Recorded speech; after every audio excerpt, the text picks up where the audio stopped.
tete muntu ala ubyo okuba nyamba deledi mu mpita wagundi na naye nze president simuna kuze mwagala nnyo naye kingamba abantu abamuwa amagezi yetaaga munne ku bantu abalala balina amagezi nga baffe bayiga saasoma naye gavumenti yandibadde neeyambisa kinene.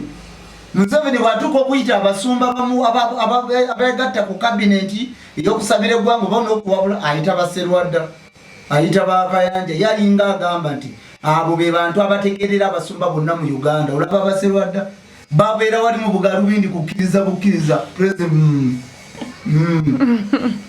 tiwalina bwongo. Gavumenti eronda abasajja nga ffe bayiga abalina obwongo saasoma naye nzikiriza Mukama nti yampa ekirabo ekyamagezi. Okiwulidde era kyova olaba n'ennyo bandibadde bateekawo ne position eyaba MP abatasoma era nze ngenda kulangirira n'esiba okubwa MP w'abatasoma. Kubanga abatasoma tuli bangi. Ekyokubiri ate tulina amagezi, tulina kampani, tulina ebintu ebinene bye tutandiseewo mu butasoma bwaffe ate ne biyamba abasoma. Kati lwaki abatasoma nabo tebalina MP mu palamenti? Ngenda kwesimbawo okubwa MP w'abatasoma.